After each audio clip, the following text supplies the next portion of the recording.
All right, class, in this video, we're going to continue looking at similarity, but now we want to look at corresponding parts. And so when we look at this first square, we're going to call it square A, this will be square B, we can see that there's some potential relationship here between them.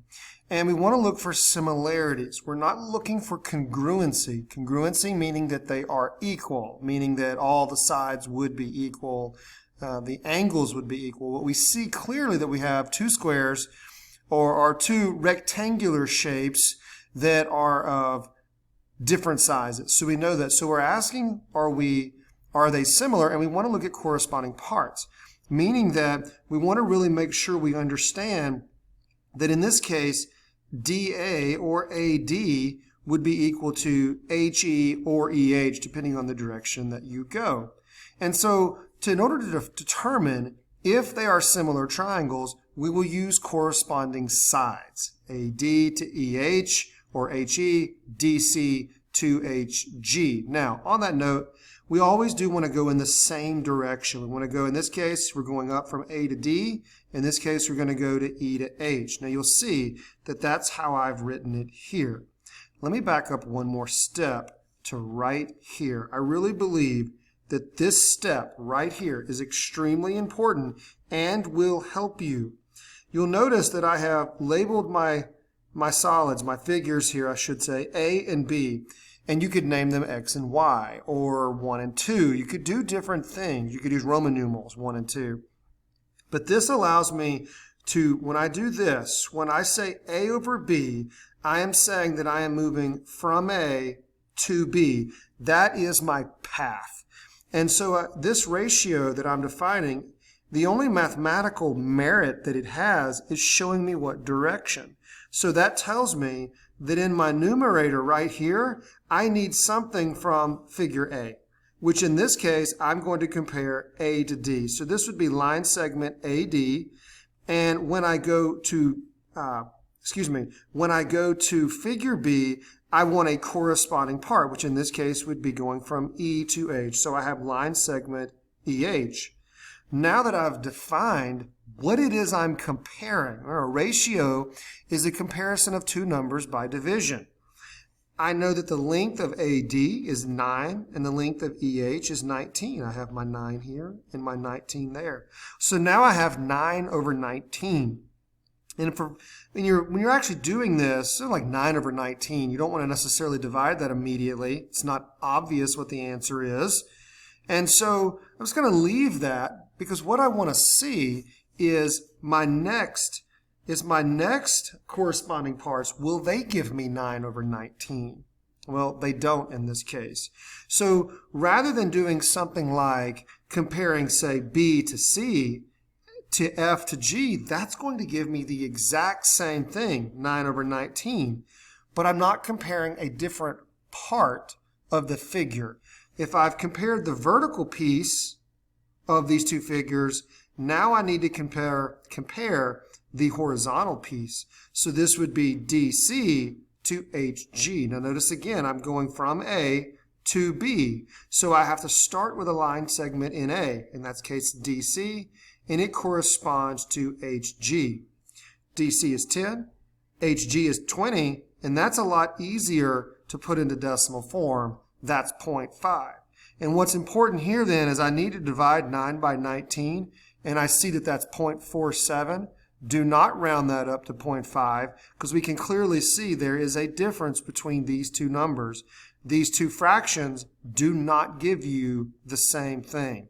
And so because they are not equal, these two shapes are not similar. They look similar, but in fact they are not. Again, how do we know that? Because this number does not equal this number. The sides of these figures do not have a common ratio. I would encourage you to pause the video and try this practice problem on your own. All right, so in class, and maybe I discussed it briefly in another video, but when we have these arcs, these help us define similarity. If I see a single arc here and a single arc there, that means that angle A is congruent to angle E. If I see, I can say B and F. B and F, they both have a double arc. That means angle B is congruent to angle F. Now, I don't need to write all of that down. What I'm trying to discern is, do we have similar figures here? And that is extremely important. And so what I would recommend is, again, why don't we number these or letter these, identify them. And let's go A to B again. And in this case, line segment DC is going to correspond to HG. Well, that would be 6/18, which is going to give me 1/3. All right, so then let's check another part of the triangle. We're still going A to B. And so let's check DA, because I have a number for DA and a corresponding part, I have HE. Now look at this. How do we know it's corresponding? At D, I have 1, 2, 3. At A, I have 1. At H, I have 1, 2, 3. At E, I have 1. So in a way, I'm going from 3 to 1. 3 to 1. I know that those are now corresponding parts. From D to C, I went from 3 to 4. H to G, I went from 3 to 4. That's how we know.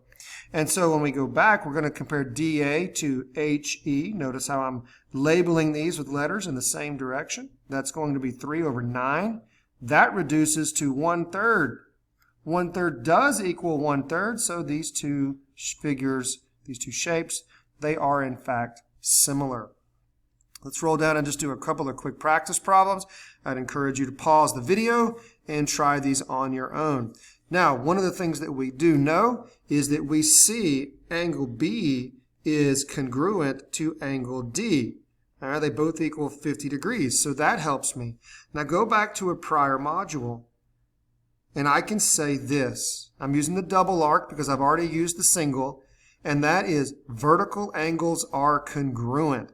I don't need to know the angle here, but I know that if angle C in both triangles is the same, which it will be because of my rule, vertical angles are congruent, I'm going to have these two angles be the same, and that will end up giving me a third angle the same. So again, I'm not asking for the specific angles. You actually don't have enough information now to solve for that, but just to know, are they similar or not? And that's all I need to know. If I get two angles that are similar, the triangles are going to be similar. Remember that. If I have two angles that are similar, the triangles are going to be similar. So in this case, I can see that they both have 48, but 65 and 57 do not equal one another. But I don't know what these are. So to do that, I know that angle C is equal to 180 minus the sum of the two given angles. All right, does that make sense? All right, I hope it does. And so what does this equal? Well, 8 and 5 is 13. This should be 113. So 180 minus 113 is 67 degrees. So angle C is 67 degrees. All right. And so what about this one? We're going to say, what is angle Y? Well, that's going to be equal to 180 minus 57 plus 48. So that's going to be 180. 57 plus 48 is 105. So what's angle Y? That's going to be 75 degrees. So we've got 75 degrees and 67 degrees. So when I look at triangles ABC and XYZ, I only have one angle that is similar, and that would be 48 degrees. So these two triangles are not similar. I need two angles, two internal angles to achieve similarity. All right, guys, I hope this helped. It's a decent introduction. Let me know if you have any questions.